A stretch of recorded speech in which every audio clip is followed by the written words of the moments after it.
Motherhood is an awesome and priceless journey, and there is simply no one right way to experience it. Mothers are naturally equipped with deep-seated sacrificial love.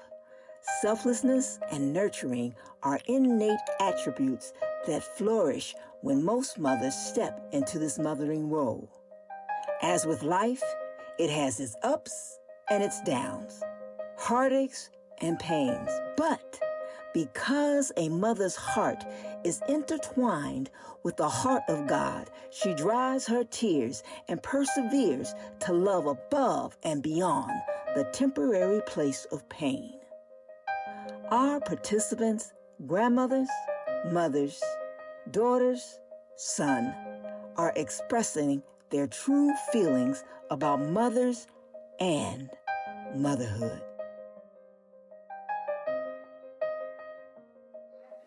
That's my baby that I'm gonna correct everything. That's my pride and joy. But how do you know? How you know when y'all y'all keep growing, because when they do come in, you are mothers.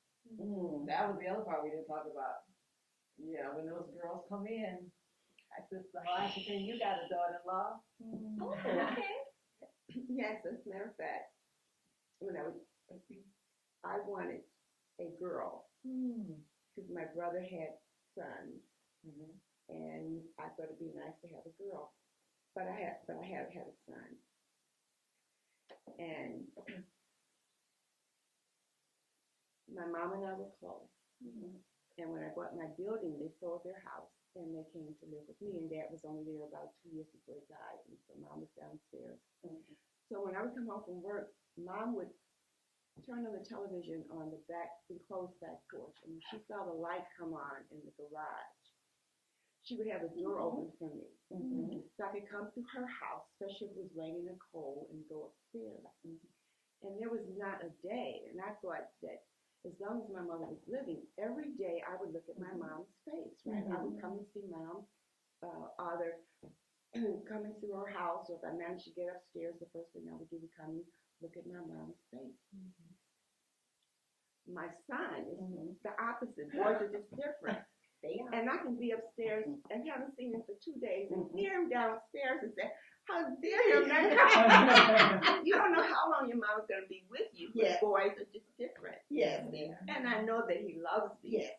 Although I wasn't there as much for him as my mother was.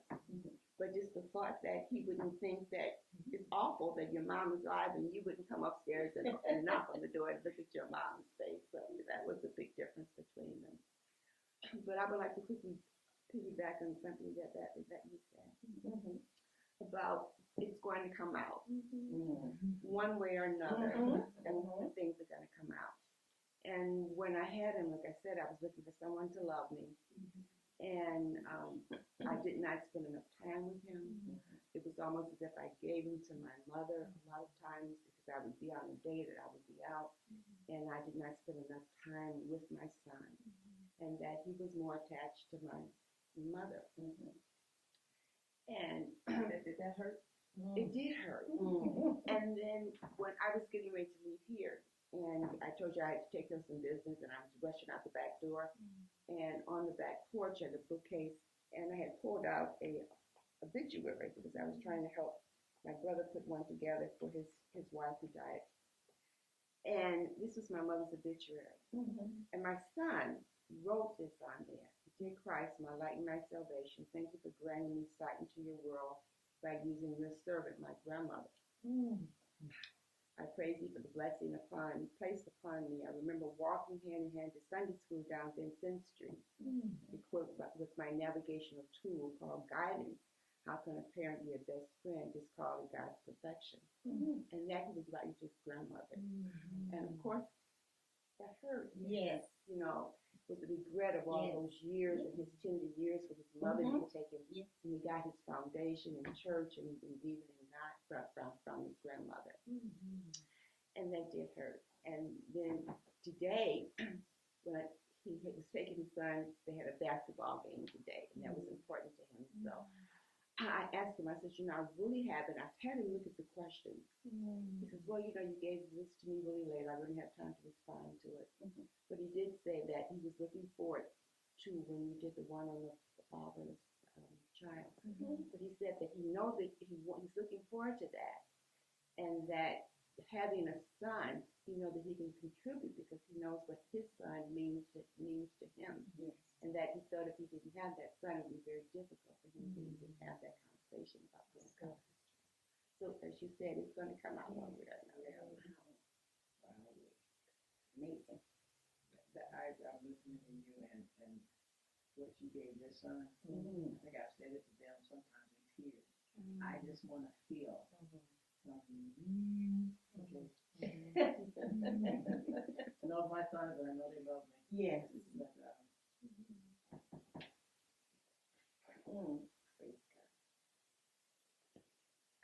I gave so much to my grandmother. Yes. Because not thinking that I was loved by my parents, I knew this woman loved me. So sometimes when I'm doing my kids and everything, I know they love me, but I want to feel the attentiveness, not only from my sons, but from my husband as well. Yes. Yes. Must be a fragment that got to go. Yes. Because I do know that I gave a whole lot of myself, and I do. I mean, that is who he made me. Yes. When I was in the psychologist, and he was helping me through. I was really depressed after Gray passed, and I wanted to take my life. Well, I wasn't going to do it, too scared to tell him. But anyway, I wanted to go because I felt like she's the one that loves me, and I give to her, and I don't have to say she knew me. Yes. She literally knew me. One time I was messing up, and she said to me, not like everybody else was judging me. She said to me, come sit down. And back in this back room, she said, do you know that your brothers and sisters look up to you? And I'm like, no. I mean, I'm Tweety Bird, the one that's naive. Yes. She said they do. And she said, whatever it is that you're involved in, she said, it's not becoming, it's not of you. It doesn't belong to you. I mean, I think she knew. She didn't judge me. She didn't know. She just loved them. And just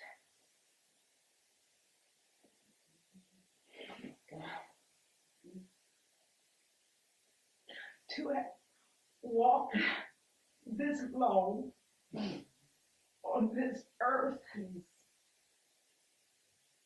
trying to feel what God has given me now.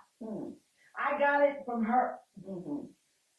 But that's a long journey to walk around trying to be, well, they're going to like me, they're going to like me, they're going to hurt me, and then keep on getting hit with this rejection.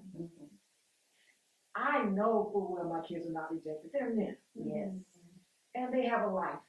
But see, what somebody forgot to tell me that they do have a life. When you have a baby, nobody tell you, it's going to come. They got a life. They're going to leave.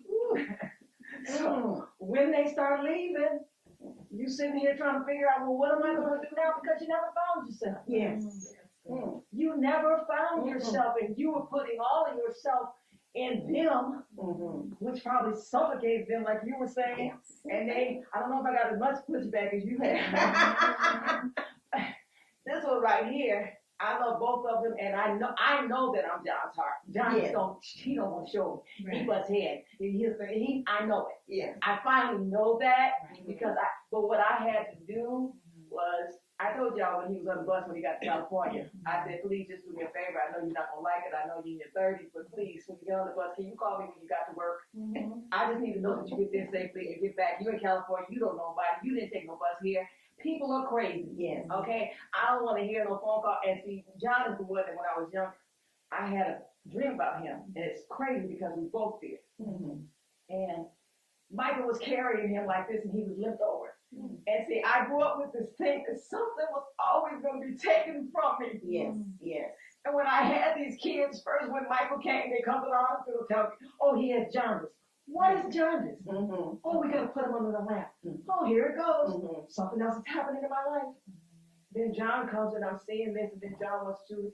So it's just like I sit here and the love that God has given me through my grandmother is the love that I want to feel. I want to, they love me. I see. I don't know if I'm even saying this right. I want them to be able to know me without, like she talks to Julie, she knows, she hears, and she just does. Yes. See, that's the daughter thing that you miss. Yes. So I relate to, it may be a girl thing, but when you sit down and you talk to your kids, and if you say it, you would think that. And then, one thing Granny always told me, and he wasn't raised by Granny, so maybe it would happen if he was. Granny said she would tell her boys, what to do. So you saying that all along, when they get older, they would do that. Now I'm not telling them, I'm showing them. Every time they went to school, they had a little note in their thing, and they were doing that. They would go to school and they would write me notes, Mom, have a good day. But when the little girls came in town, oh yeah. When I needed them the most. I ain't see no note. You still love me? Is she taking? You kind of feel that when a woman comes in. You wonder if your child is going to still come home and see you. I keep telling this one, and I have to. He's here, and if he could stay the rest of his life, I would be okay. Absolutely. But I have to tell myself, he's got a life. He likes music. He's going to go, Cheryl. He's going to go one day. You got to prepare yourself. John did it, and you couldn't almost handle it. Now he's there. You got relaxed. But if he came back home, I said, "Come on."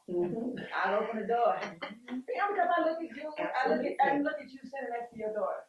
I look at Mimi and them when they call and they go to the right. You see what I'm saying? Your grandbaby. Your grandbaby's right there. Yes. Your grandbaby, mine, I got to go look on Facebook. God forbid it wasn't on Facebook.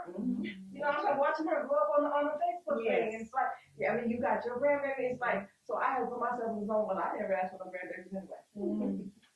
Even though I am to the point of, unless you're going to raise them right, don't have any here. But I have to put these little things on myself so I don't feel, I'm telling you guys, the psychologist said my heart is outside my body, and I really do believe it is. Because I hurt too easily. And these little things, they gnaw on you, and I got to stay vested in Jesus, because if I didn't stay vested in Jesus, I'd be cuckoo or cocoa puffs, or I wouldn't be here. Because this love thing is something that I believe it's a part of your making, and it's the love Him. Yes. And I think, when I see my tears, I can say, Lord, forgive me. I ain't trying to put nobody in your box. I just want to feel it down here. You know what I'm saying? Yes. Sometimes I wonder if I reach out, if I'm trying to still get something that I didn't get from my childhood. That's funny. When Michael always says this, salvation is an ongoing process. And when I think about the word salvation, it's saving me. Saving me to be into heaven, but it's saving me from what was. And giving me something new. It's an ongoing process of giving me the recreation part of, is putting the right notches in the key that's supposed to be there. From the beginning. Yes. I mean, we're on what's that word? We're spirit on a human journey. Yes. And you got to keep telling yourself that, because if it's the other way around, you'll really be a nutcase. Jesus, yes. You'll really be a nutcase. And so the question that really, I read all of these, and so the question that stood out to me was, what would you do differently if you could do it all over again?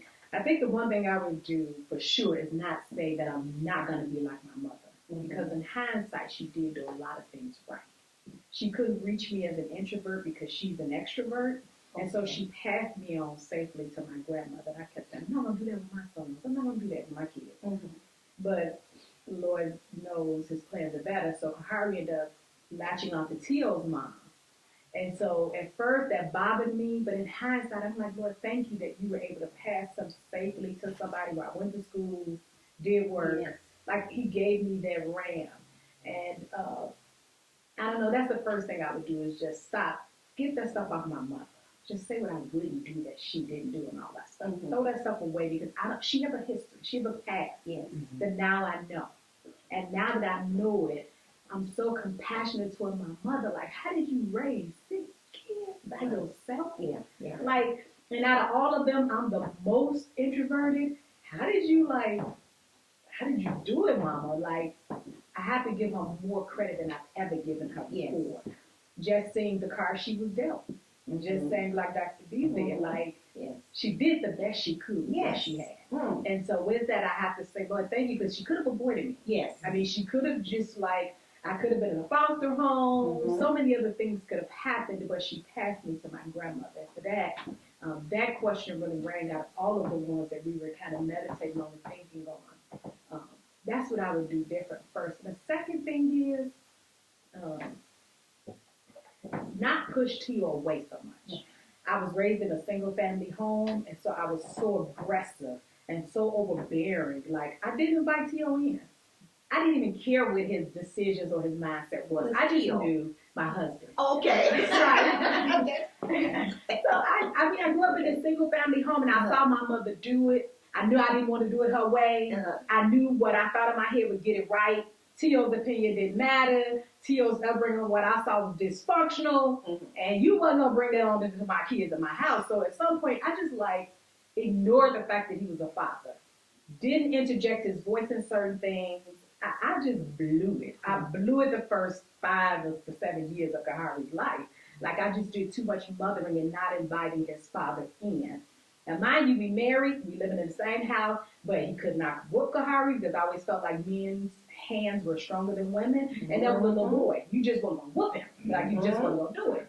And I just felt like, when it came to school things, advocating for him, I just felt like I had the stronger, more influential voice in school. Like, my kid is honor roll, and what y'all doing not fair, right? I just didn't invite Tio into those arenas that I really wish I had invited him into, but because I was raised in a single parent home, I brought that mindset into my parenthood, and it messed it up. Kahari today, and when I hit Jalen, I don't know, my heart was just over here crying, like, man, that's my Jalen. When Kahari was struggling with alcoholism, he didn't call me. He called his father. I'm like, your daddy can't get a prayer off earth to heaven if he tried. You ain't gonna call me. You gotta call me, boy. Your daddy don't know about generational curses. He think it's fine. They all kids go through it. That's not the truth. But you better call the intercessor. I just felt so betrayed when he didn't tell me his struggle with alcohol. I felt betrayed when he lost his virginity. You right here telling your daddy think y'all get brownie points for sleeping with women. You gotta call me. I just felt it was so many things. I felt like Kahari threw me away for the same people that I didn't trust him with. But at the same time, the wisdom of God stepped in and said, had you invited to your boys, and had you respected some stuff and saw some stuff, y'all could have did this as a team. Yes. So here I am, got this boy away at school, 19. Getting white boy wasted, like they call it. I'm getting calls what happened? I stayed on my knees with this boy.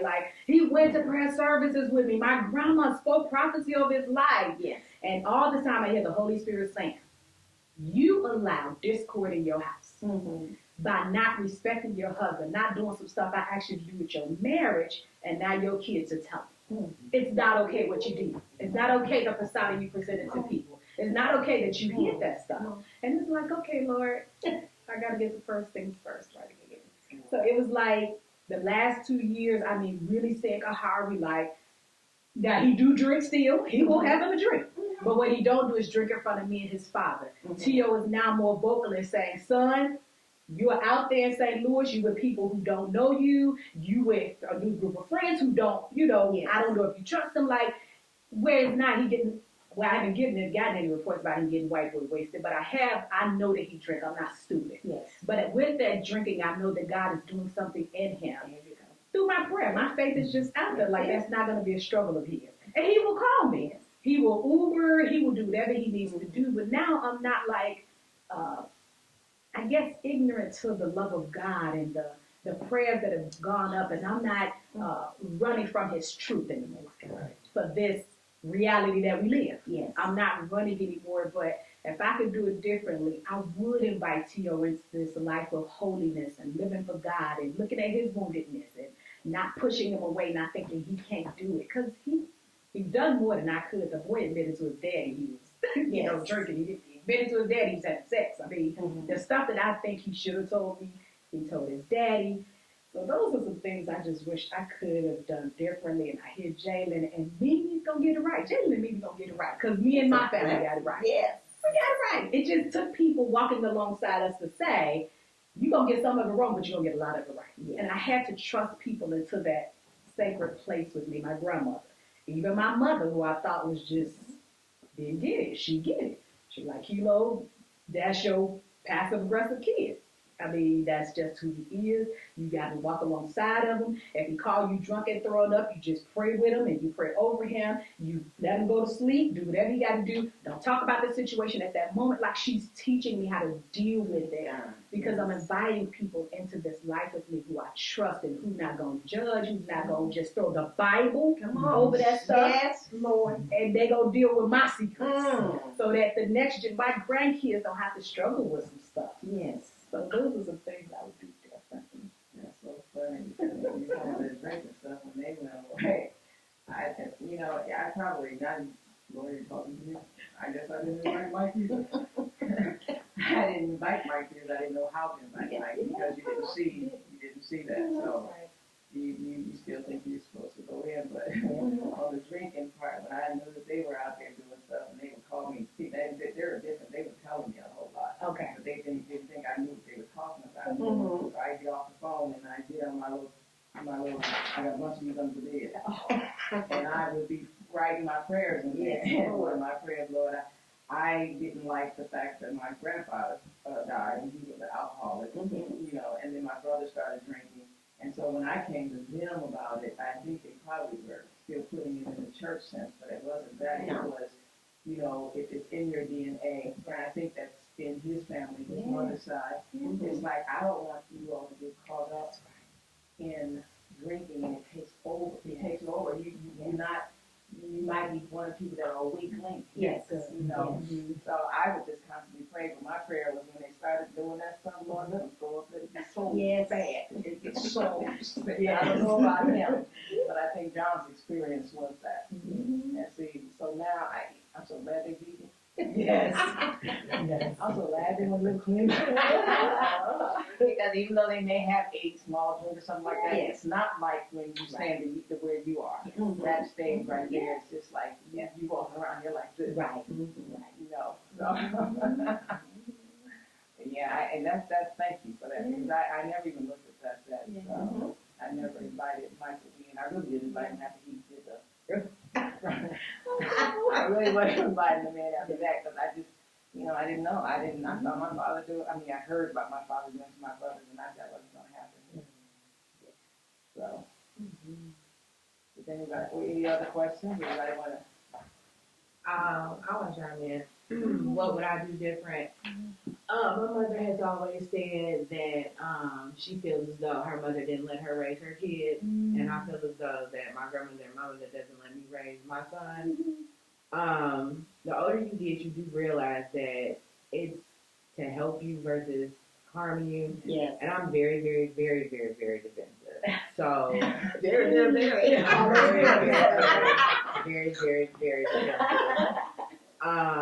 I just, try to put things in perspective, because our communication wasn't that great. It's gotten way better. And I just be trying to tell her sometimes too, like, the way that you feel is the same way that I feel. So you talking about grandma didn't let you raise us, but I kind of feel like you're not allowing me to raise my son. Like, I need your help. Like past. Good. In the past. Okay. In the past, I need your help, but I don't want to come and get your help because I'm not feeling it. And case in point too, like, and this is what I said. This is my foundation. This is what I say I don't want my son to do. I feel as though, who are you if I ask you not to do that, to allow him to do this? So if I put him on punishment because he's not doing something he's supposed to do, and I say no electronics, but then I pop up at your house and you're trying to run and take it away from him, although you gave it to him. It was stuff like that. So like I said, I'm very defensive. I'm very aggressive in my talk, and I wish, or I mean, like I said, it's gotten way better, but I wish that I guess walking in each other's shoes and seeing what it is. Like I said, I'm more appreciative of her now because I've gotten older, and I didn't understand when I was younger. Because as kids, you just like, you want to do what you want to do and move how you want to move. And it's like, oh, you old, you don't know what you're talking about. But when you get older, like, you realize that some of the stuff that majority of the stuff that your parents were telling you was facts. But I guess take heed more to what she was saying and how she was moving versus just strictly, I ain't trying to hear what you're talking about. Like, you've been there, you've done that. But my mom is very soft-spoken. So when we get to talking, like, I can shut her down. Like, I can shut her down. I know. That's one point Enough, that I was Go ahead, talk. No, that was one point I was trying to get through to her. Now I understand that's your child. I understand you want to raise them the way you want to raise them. But as a parent, I just felt it was my responsibility to let you know what I think and what I feel. Doesn't necessarily mean you had to do it, but just respect the fact that as your mother, I'm trying to give you something to think about, and you can use it if you want to use it, or you could discard it. And the way that you come at me is exactly what you said. Yeah, I'll listen to what you say, but I'm going to do what I want to do anyway. I just didn't feel that that was the right approach as far as responding to me as your mom. And when you constantly do that, that hurts me. Because it says, well, I shouldn't say you're disrespecting me, but it feels like I'm being disrespected. It feels like I don't have a right to tell you how I feel about what you're doing or what you're not doing. And it's just a cold shutdown. And that really hurts. But I think really for hurts. me, it's because y'all called me disrespectful for so long. And yeah, what I did in high school, like you said, jumped in and said the past. Like, y'all have not allowed me to outlive my past. Like, I'm totally different than what I was when I was being disrespectful. Because it is. It's all of it's you too. But although it was you too, Mom, until we recently had these conversations, it was the same thing. You would still bring up, well, you were so disrespectful in the way that you talked to me and the things that you did and you said, and it's just like, okay, I get that. And I've apologized about it, and I've constantly apologized about it, but then it will always revert back to what I did back then versus what I'm doing now. So it's like, you're steady labeling me as this disrespectful person. Yeah. You steady labeled me as this disrespectful person. So that's where the defense is. That's where my defense comes in, because it's like I'm always trying to defend myself to the people that are supposed to be here for me and supposed to be loving me and supposed to be showing me the way. It's like sometimes your family will hurt you harder than the people on the outside. And it's like I'm steady trying to defend myself with y'all, and it hurts. Just like it hurt you, it hurt me, and I don't feel as though I should have to go through that with my family. So that's where a lot of it comes from, because I'm kind of trying to defend myself, and I know that I've made big changes in leaps and bounds, but it doesn't ever look like it's getting looked at. It's always foreshadowing from the past versus what's going on in the present. So, like, I know my steps with Tayshawn, like, I try to be better too, but generational curses, if that's what you want to call it, like, I see, like, listening to everybody else's story too. Like, I see a lot of the stuff that grandma did to you and you've done to me, I do to him, and I don't like it. Like, and I tried my best, but if that's all you know, that's all you know. So that's all I'm saying is like, I'm trying to be a better person. I'm trying to do better.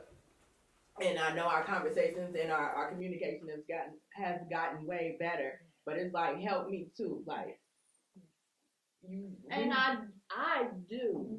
Now, as far as my mother and my sister, they two different stories. But I don't feel like you defend me when it comes to I them. don't talk to them. What else do you want me to do? I don't talk to them.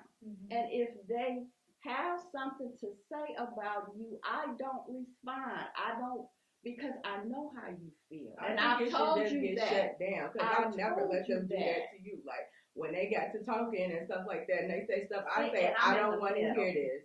I don't want to talk about it. She's not here to defend herself, and I'm not going to allow you to talk about my mother. She's not here. But when Tati gets to bumping her gums, like, I feel as though, yes, your way of dealing with stuff is just to allow people to speak. But I feel as though you should say something, because nobody should ever be able to say anything about your child, and you just sit there. The problem. I just told you 3 times. I don't talk to them. He's a leader. And can I finish? I'm gonna let you finish. And for whatever reason, it sounds like you're saying that I am listening to them. I told you, I do not talk to them when they talk about you. I don't talk to them. I don't feed into it. I don't engage in a conversation with them when it comes to you. Why can't you believe me? Because I know how you feel. I know how you feel. And on the other hand, I'm in the middle. I got my mother on this side, and I got you on the other. How do you think that makes me feel? I really don't know, because you don't talk. When I try to talk to you, you've already made up in your mind what it is. Again, I told you 3 times, I don't talk to them when it comes to you. And you're constantly saying, y'all. Quit saying y'all. When you've explained to me how you felt, and ever since you were a kid, I have tried to protect you from every hurt that you possibly had. Every hurt. Now too. And you keep clumping me with them. The same way you feel about them is how I feel about them. But if you're going to constantly clump me with them, you're not giving me a chance at all. At all. So I don't know what else you want me to do. This is big Z and little Z, right? Yes. I don't know what else you want me to do. And then when you talk to me like you talking to somebody out in the street, like you ready to fight me or whatever. I can't, what else do you want me to do? You already said I'm soft-spoken. What else do you want me to do? I really don't have an answer or response. Okay. What do you need to hear from her? Yeah. Said Mimi. What do you need to hear from your mother to know that she's got your back? Yes. I don't know, because even when we have our conversations, like I said, it's just really starting to, but maybe about the past year or so, getting back on a better path. But it's been some things that transpired in our family that recently happened. And like when you was talking about it, you were saying, well, she said this, and it's just like, how I would have handled it, I would have hung up on her. But you sat and listened to it. And not to say that you didn't take up for me, but the fact that you're willing to even listen to that says something to me too. I'm in the middle. If my mother is talking to me about something, she can talk until she's blue in the face. That don't mean I'm responding. I can't hang up on her. That's my mother. I'm not gonna disrespect her like that. But I don't have to engage in the conversation either. See, take yourself out the situation and look at it from the other side. If you've seen somebody else in the situation, how would you advise them to go about what you're trying to achieve with your mother? And that's hard for me because I can only react how I react. So But- me But being you how have, I but if am, you see it, say if it was me and my mother, if you had advice for me, what would you tell me? I would tell you to walk away. But that's where I come in. I'm damned if I do it. I'm damned if I don't. Because if I walk away, then I'm being disrespectful. But at the same time, you want me to sit there and let you verbally abuse me. And I don't think that anybody should have to sit and take any type of verbal assault. And have you expressed that to her? I've To let her expressed know? it, yes. But have you done it in a manner where it's respectful on both parts? But there Because is you have never. to speak to her on a level where But she can that's hear not you. real. It's not with her. No, I'm It's not saying that It she doesn't must matter feel, how but I if say if it. she's It fussing doesn't matter how I and doing say her it. thing, you're not going to receive it the same way if she's telling you. She's Sit down talking and have about a my conversation. mom. She's not talking It doesn't about matter me. who it is. I mean, whoever you're talking That's right, to, Mimi. you have to be able to talk to them on a level where both of y'all It hear each doesn't other. matter how you say it. It doesn't. That's what I'm saying. The stigma of me being disrespectful stays on me no matter what. You gotta So I take a don't risk, say baby. If I say it in the calmest manner, Yeah. or if I go it in the normal manner, it doesn't matter how I say it because I'm always this disrespectful You person. need to find a different way to approach to deliver your Mhm. whatever you're I trying to just say. choose to stay away. But that's not helping you to No. know. So if you have to write a letter or find a way to let them know otherwise, that's what you need to go. I mean, if they feel like what's going to come out your mouth is going to be disrespectful and that's going to trigger you off to be disrespectful, then you got to find a different way. You have to recognize that also looking at your grandmother, you have, if that's her, you have to distance yourself and not accept that her personality is real. She's saying it to you, but whatever went on in her life and however she got to be like she is, that's her. You know what I'm saying? You get what But I'm I saying? can't accept that, which is why I choose to stay away. And by me staying away, there's still talk. You still have something to say. You It's stay never away, but you're not anything. dealing with You're the situation. You're not dealing with the hurt of that Right. relationship. But with them. we've had conversations, and it's passive aggressive on her behalf, and it will never be a resolve until you can admit your wrongdoings as well. You need her to admit it. And she will never admit it. So you're going to have to lose needing her to admit it. Yeah, I'm okay with that. I'm okay with separating myself. No, not separating. Not separate. Being That's in her different presence, situation. interacting with family functions, and not having to deal with that part. Don't take her words as ownership for you. Mm-hmm. Don't take ownership of it. Mm-hmm. If that's not who you are now, just because she says it doesn't make that who you are. That's it. That's the past. Mm-hmm. Leave it there. Mm-hmm. If she still wants to live there, that's her. Mm-hmm. You don't have to take ownership of it now, Mhm. and you can leave her back there with those words and those thoughts and those ideas. Yes. What you But do with is up to you, I'm like her. I don't want to be around that either. and that's a I choice. don't. That's a choice. If it can't be a pleasant gathering, Yes. then that's a choice you make. But don't let it change who you are just because she's being who she is. You get to choose, Mm. and if you're done with it, be done with it, and leave that craziness and her ideas about it back there in the history, and keep being who you say you are now. And quit clumping me with them. I'm nothing like, some things, but for the most part, I'm not. Quit saying y'all. It's just them two. But it's a lot of homework because I was there. It is. Yes. I felt like my mother was like her mother, and because a lot of things, and I would tell my grandmother things, and she would tell my mother, and that stuff would get back to me. It took a lot of years for me to unpack that unforgiveness. Yes. So it's gonna take a while, and it's a lot of work on your part because it's you. Like they probably okay with being messy, petty, and all that other stuff, but you're not. That bothers you, and so that is gonna be homework on you. Like, how free do you want to be? Do you want to be able to sit amongst them and hear them and not be moved? Like that's where I was with my family. Mm-hmm. Like, it's a lot of work. It's a lot of work, but it's good work because then you'll be able to be healed enough to reach your son. And be free. Yeah.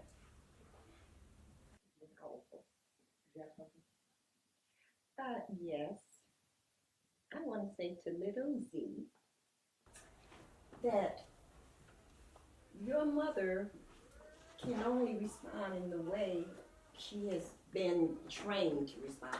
That's her personality. She said she's always been quiet. You said that, right? She has there's a level of expectations on the part of your mother with her mother. Mm-hmm. So if her mother's talking to her, she can't just inadvertently say, well, you're saying something negative about little Z, so I'm not talking to you. She can't do that. She can't. That's difficult. As much as I felt that separation and that disconnect with my mother, and my mother was calling me names and all of that because of her her feeling of insecurity from her outside relationships. I had to find a way, a safe place in my mind where I could not allow those labels to constantly be attached to who I wanted to be. So you gotta kind of see yourself out of all of that cloud of negativity. And it's a lot, and we all have them in our families. Yes, we do. Don't we? Yes, we do. A lot of clouds of negativity. Yes. And you're on this journey for greatness. That's it. That's why you're here. You're right. not here just because. Yes. You're here because God has planted you here. He wants you on that trajectory to greatness. That is good. And what you got to do, Lil Z, is work on you and how you respond. And your first job is to respect your mama. That's your first job. You can't get anywhere by going off on mama. Mama is responding to you the way mama learned to respond. That's all mama has. Embrace and love your mama. You got your mama sitting right next to you. I wish my daughter was here. You're blessed and highly favored. And so mama's here, and say to yourself, I don't care what mama say, how mama say it. That's who mama is. But I got my mama. And I don't care. I can tell your mama loves you, baby. Your mama loves you, honey. And if she could, she would go through that on grab her mama, but she can't hit her mama. I do. But sometimes I really think that when it comes down to what you want and what you believe, I'm cast aside with everybody else. Because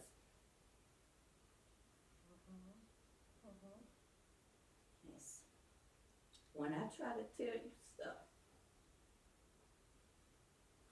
and it comes from you being a kid and not having your daddy, and I told you about that, I don't ever want to see you hurt. Be you good, bad, indifferent, I don't ever want to see you hurt. And so I don't do it out of spite. I don't do it out of hatred. I do it because I don't want you to be hurt. And then when you come at me the way you do, it's like you have no respect for me. Not only as your mother, but as a person. And so I try to limit my interaction with you, because I don't want to be hurt either. And for some reason, you seem to think that it's okay for you to say what you say to me and treat me the way that you treat me. Because you're hurt for whatever reason you're hurt, and what you feel is more valid. So, I mean, yeah, I believe there's some love there, but if there was a choice between what I want and what you want, I could be thrown to the wolves and that would be fine. Well, I don't understand how you really feel that way. By the way that you react to me when I try to say things and tell you things just because I care and I don't want to see you hurt. And I don't think you understand that. And I said I wasn't going to cry. Girl, go ahead. I've been crying too, so. It just, it's okay.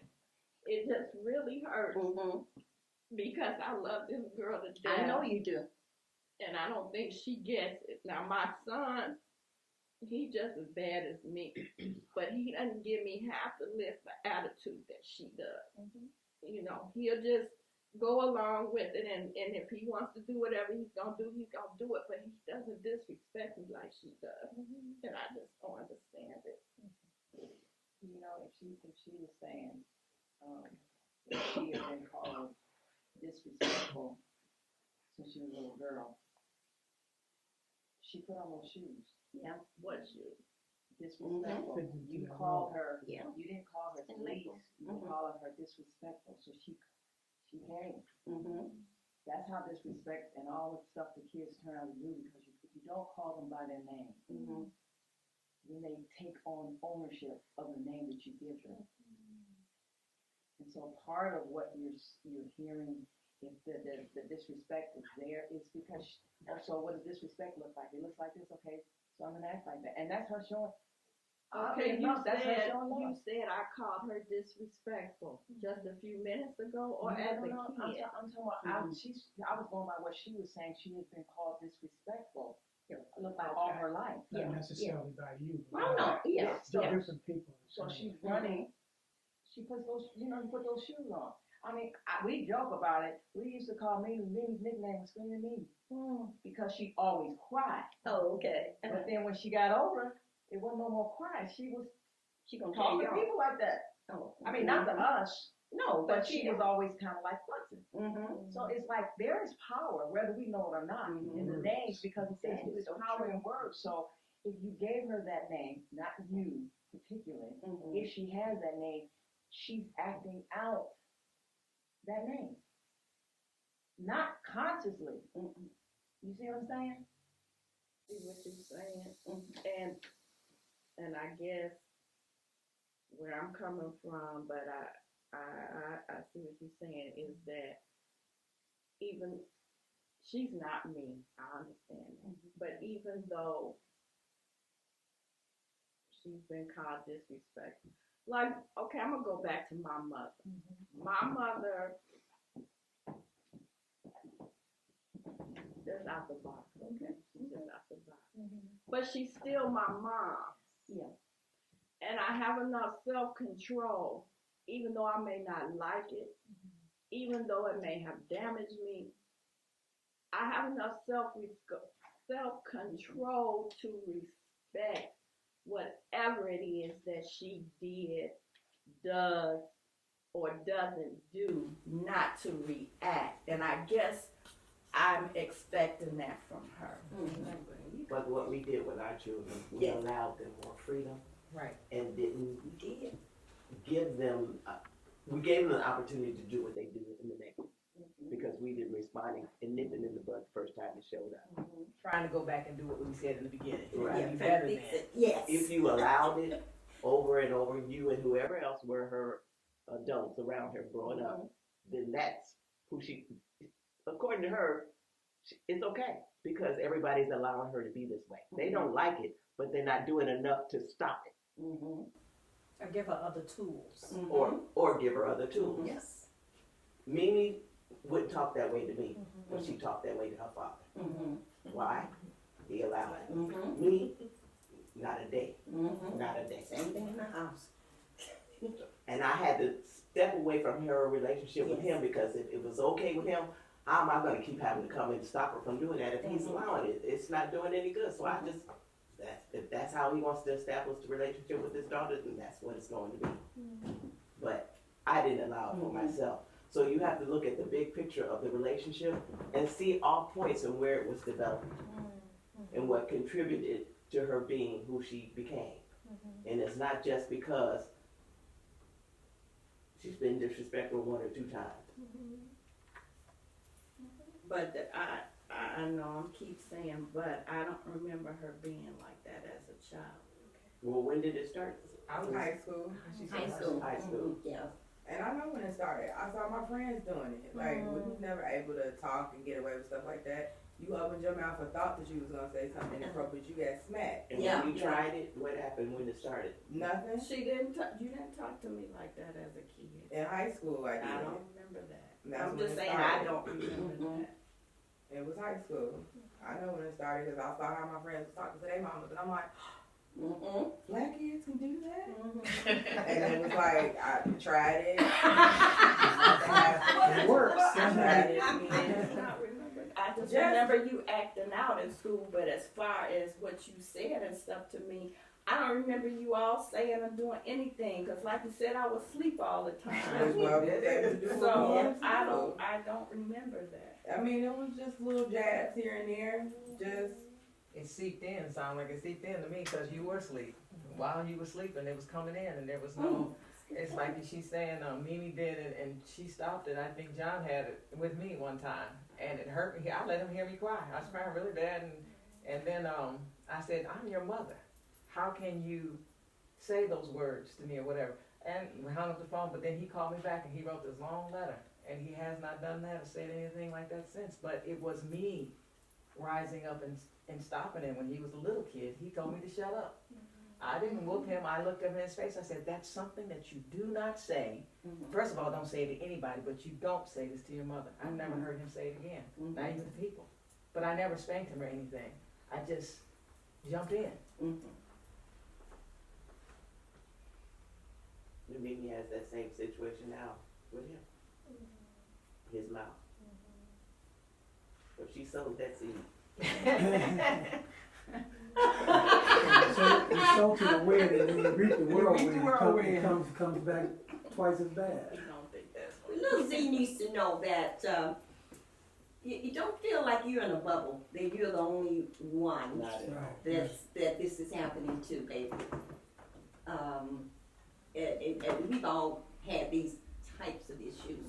I certainly had it with my daughter growing up when she, started high school, especially with the boys. I had to leave work and make sure and, try and catch her.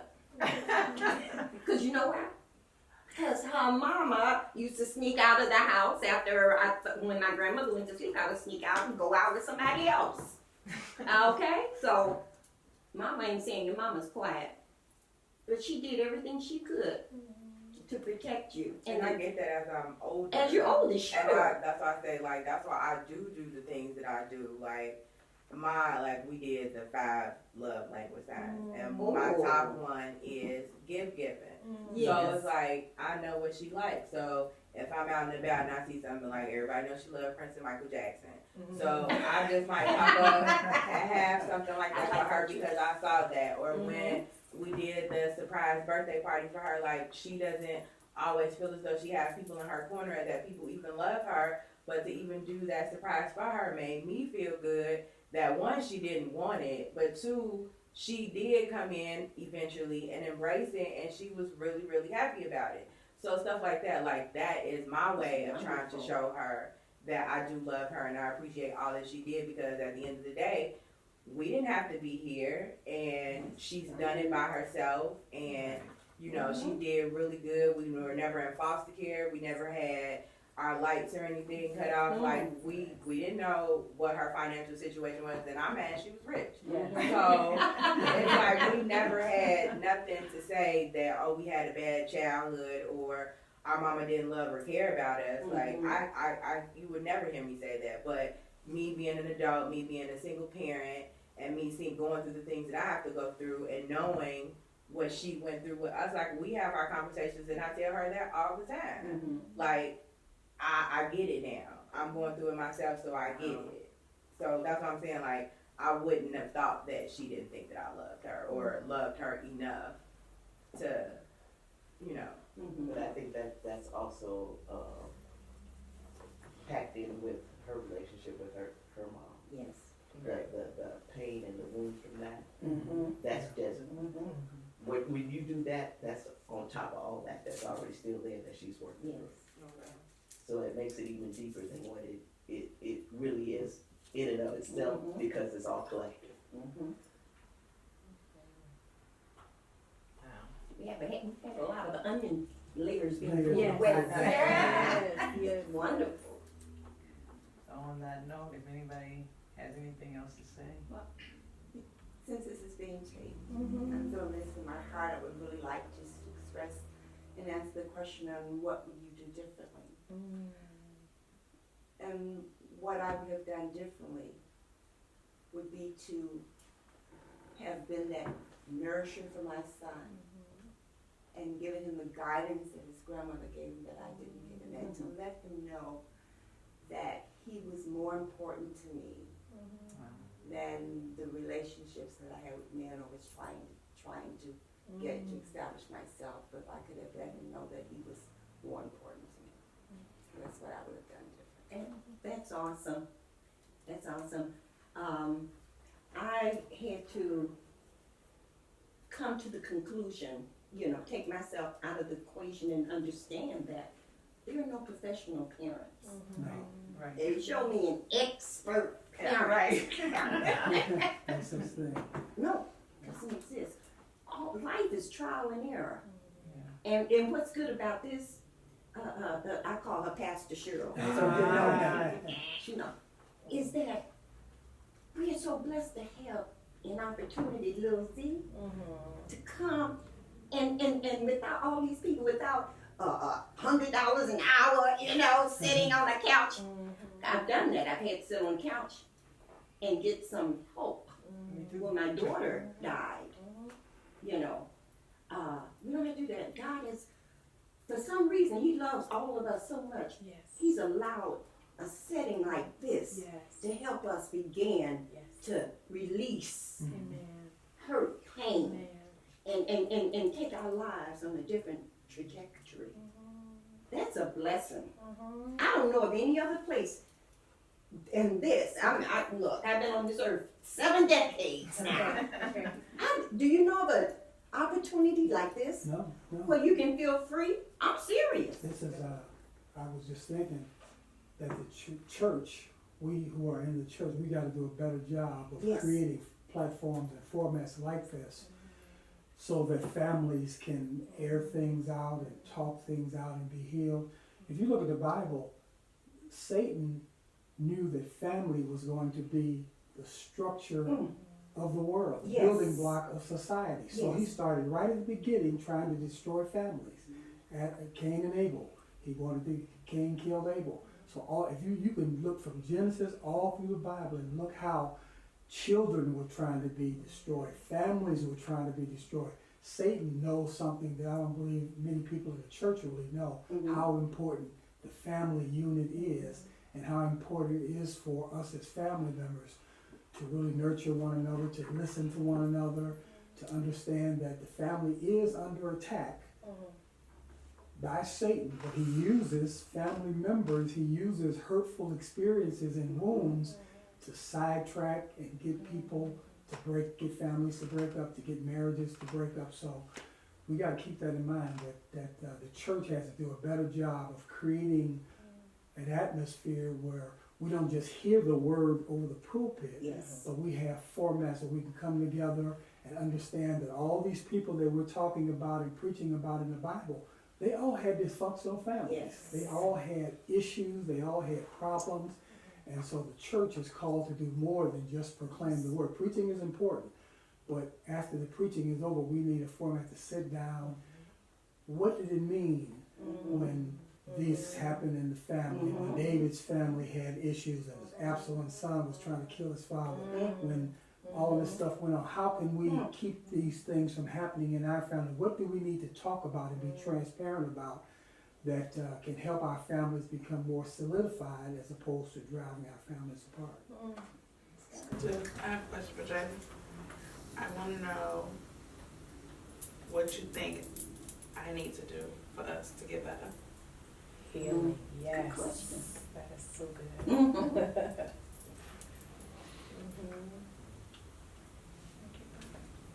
So you referring to what would you like you to do?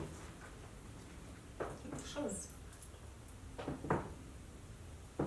What changes in me do you feel that I need to do for us to have a better connection? I like that. Push you first. It's good.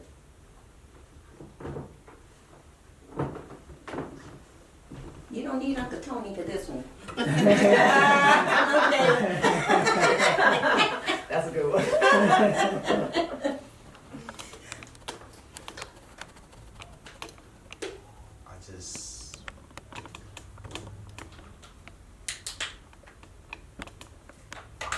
I'm not really sure on what the root of it is, but I would like to get to figuring it out. I want to spend more time with you so that we can talk on it.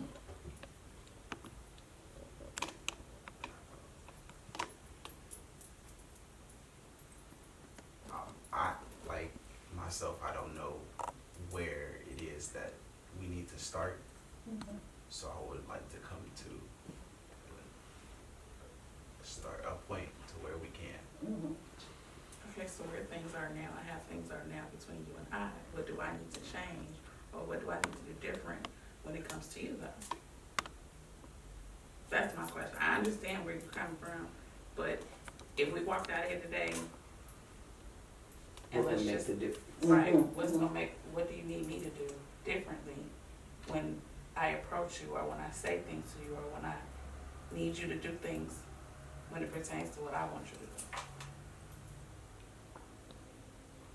What about how she talks to you? Is do you need her to use more affirming words, to talk to you in a certain way that you will feel respected, you will feel that whatever you're saying to her is being shut down? Do you need her to change how she talks to you, or the volume at the decibel level? Do you need her to lower her voice, or to use different words, or to be more praising of things that you do right, or I don't know what?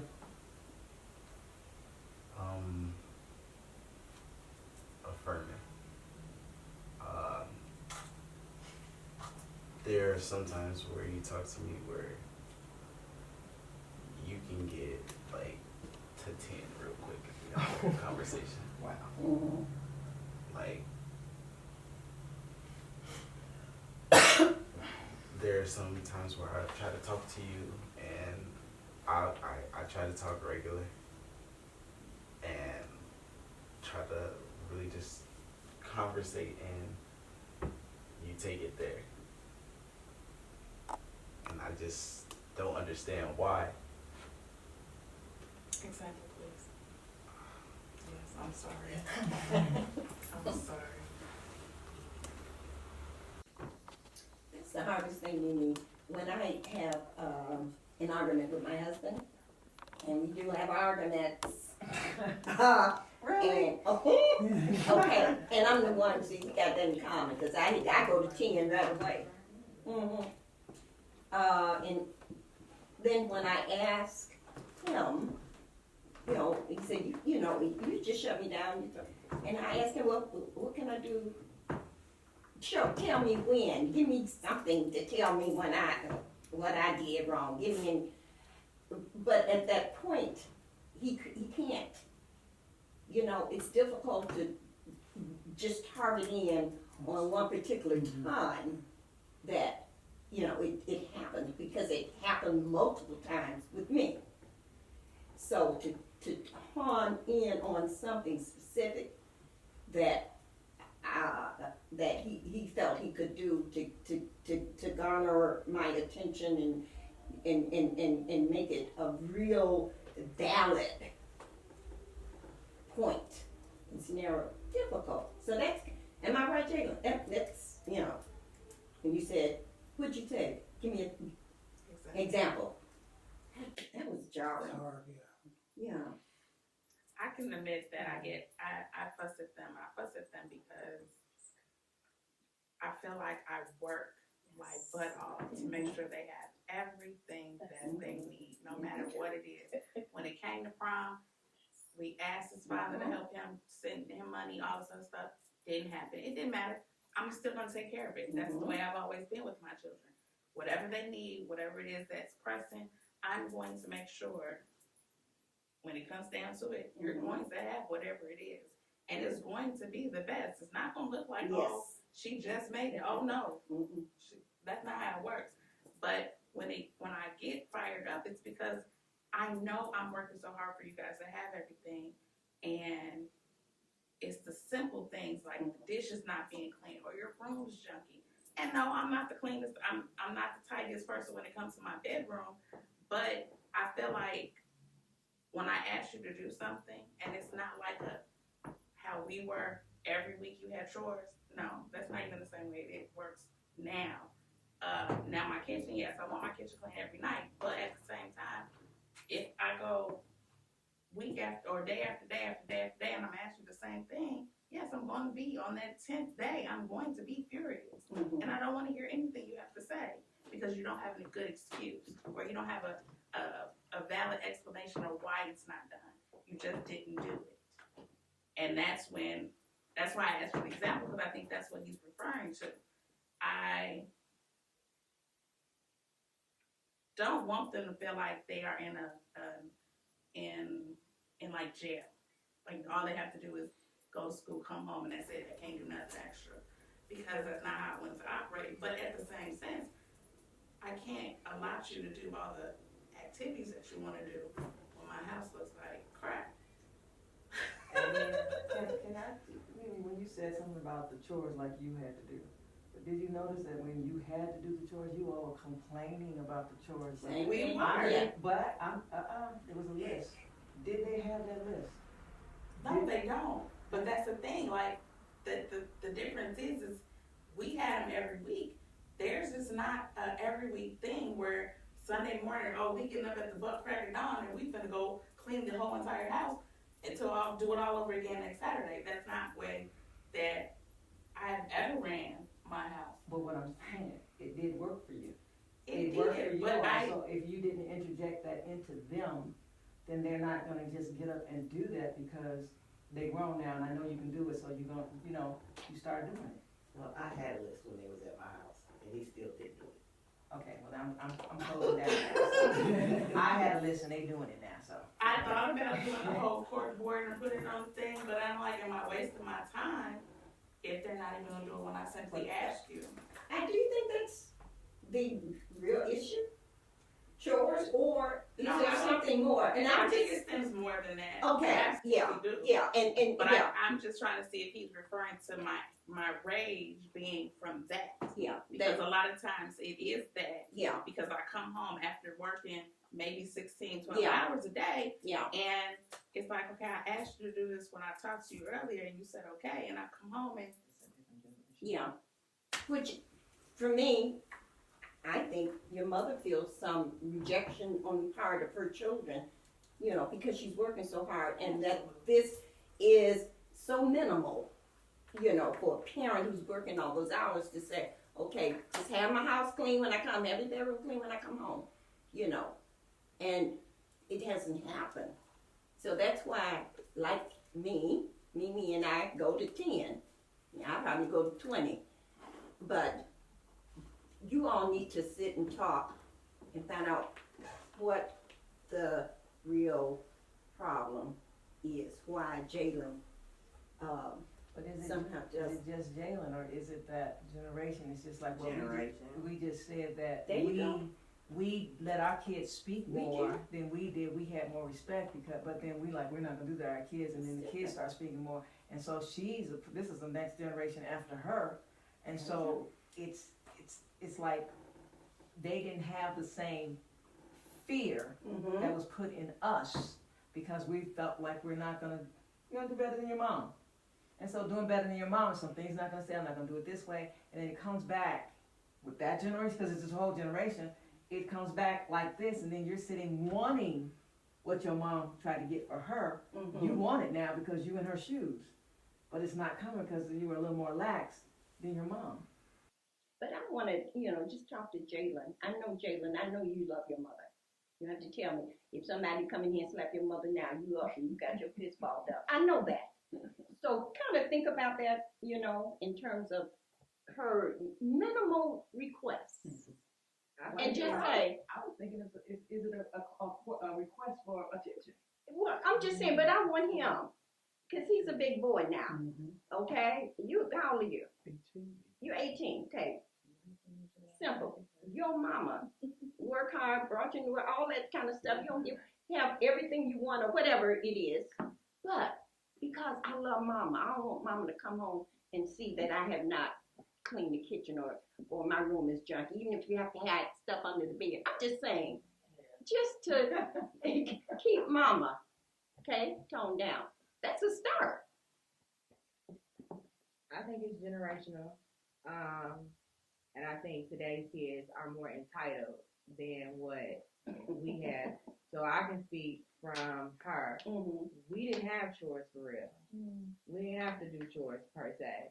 Like, yes, clean your room up or whatever like that. But I didn't have to do that for real. Like, Really? I would go in my room and throw everything in the closet or up under the bed and just make my bed up. And that was my room and vacuum. And that was my room being clean. And then she would just come in there and she'd see it, and then, because she's a neat freak, and she'll just clean it up. And then when it was time for me to wash dishes, Because since I wasn't cleaning my room, it was wash dishes, but I knew that if I left food on the dishes, I wouldn't have to do it. But she'll go behind me and she will wash the dishes. So I didn't have that. And then, and then I know with my son, he never had to do anything. Like, even to this day, like, his only real choice is just take the garbage out. And he complaining about that. And I think, too, like, I know Mimi probably can attest to this because she kind of admitted, like, because fathers weren't around, so you're overcompensating for the fathers not being around. So you're giving your kids everything that they want, and not really making them do anything. So it's like when they get older, then they don't understand, like, but why I got to do this now? So I think that's pretty much for the most part what it is. Because like I still don't know how to wash dishes for real. I have to. I'm not gonna lie. I know for me. Something Jalen said, he said, my mother poured so much into her dating, I lost her. And so Kahari lost me with school. Like, I just ran from all parent duties, wife duties, and took it out on school. And when Kahari turned 16, I'm at Maranatha just like trying to figure out stuff. And the Holy Spirit just told me, well, he's not going to do what you want him to do because you never asked him. His grandmother always asked him. So then I had to start from basics. Being a caseworker, I would say, Kahari, this when we bought the house, I said, the basement is just horrible. I'm going to unpack my day while you do what I ask you to do. And so I would take a chair and just sit it outside his room. And while he's doing it, he would go slow. But that was good for me emotionally because I had kids like ended up in hospital. I had kids like failing in school. So I began to unpack my emotional distress while he's doing what I asked him to do. Because he did lose me. He didn't have me. I left him with his grandmother. And so here I had to rebuild upon the first things. Let me give you me again. So here your mother is, growing up with you, Kahari. I'm a caseworker. This stuff is hard. I asked you just to clean the basement. We've never had a house before. I can't do it by myself. Your daddy's working overnights. Let's build first things first. And so I had to take a chair and I had to sit down because I was so depleted with 3 babies. And I would sit outside this room. You do the clothes while I'm talking. Kahari, this morning court was so hard. The judge yelled at me, but she had a right to because I didn't do my report right. It was 3 or 4 hours just cleaning one room with him, but I had to start at the first things first because I had left him. He needed me. And so I just wonder if you take it in prayer, you're going to have to be intentional about building. He didn't leave you, you left him. So you got to go back and get him. So it's a lot of work. It's not easy. Your strategy is going to be totally different from mine because he's a different person. Kahari never said he needed me. The Holy Spirit had to tell me. Jalen is saying, I want you, Mama. I need you. So while he's put words to it, it's up to you to figure out in prayers, how do I build this from the beginning? What is it they need? I can't go back and do the first things first with dating, not pouring in him, but you can tell me where to start now, Holy Spirit. And he loves us so much as mothers and daughters. Yes, he does. He just gives us what to do. It was a lot of work. A lot of days where he knows so much about casework, he don't want to do it. At the same time, I bury kids like I go to graduations. Yes. Your mother is an emotional wreck sometimes. And I still unpack with Kahari. I still call him in college. Kahari, how you doing? He'd be like, Mama, how you doing? What happened today? I'm like, this what happened today on my caseload. It's just you going to get them. Yes. And you got it. You got it. Yes. You want it. That's the good thing about it. You want it. He wants you to come and get them. He wants got it, this yes. one. It's good. That's a sweetie It's right good. there. Yeah. Jalen got a huge heart. Who has a huge heart? Jalen. Oh, I could, yes. Jalen. Yes. Yeah. But, and guys, the secret is, I always say this, the secret is out, and the healing is there. It's the manifestation of it all. It's right there in front of you. It's just taking a step and putting on those shoes now, and receiving it and accepting it and doing the work, as Q was saying, behind it.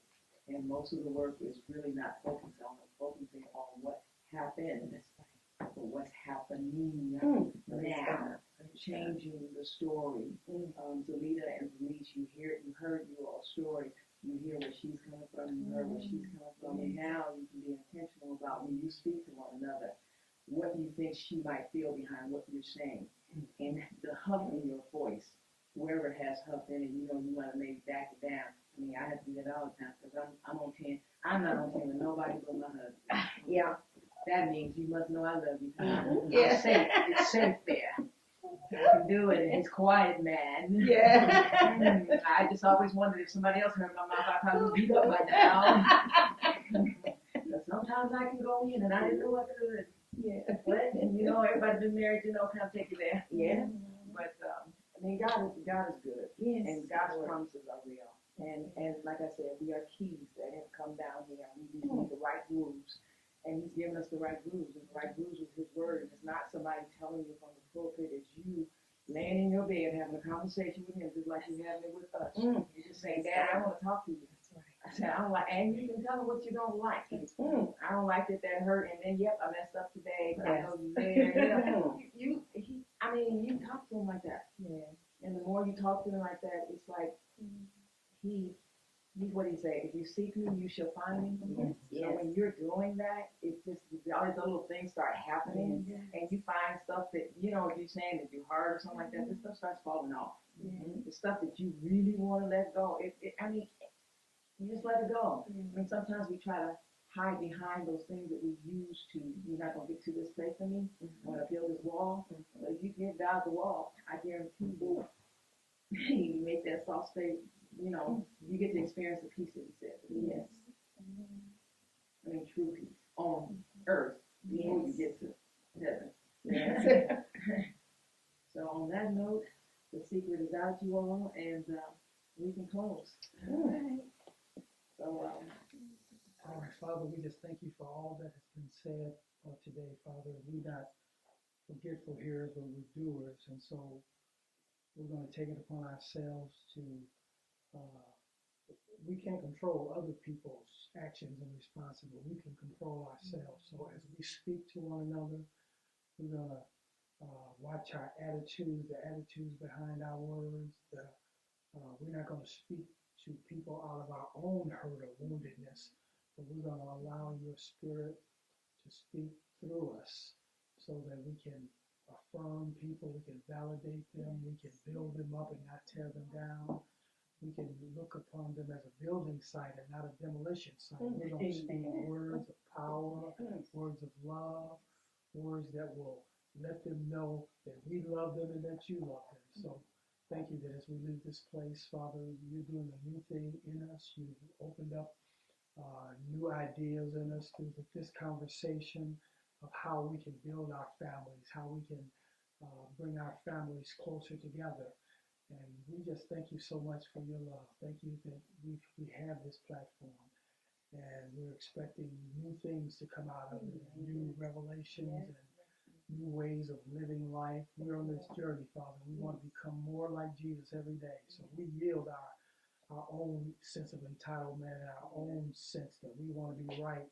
And we say, have your way in us. And we want you to be mindful of the things that we say and do, because we know that our words are powerful. In the mighty name of Jesus.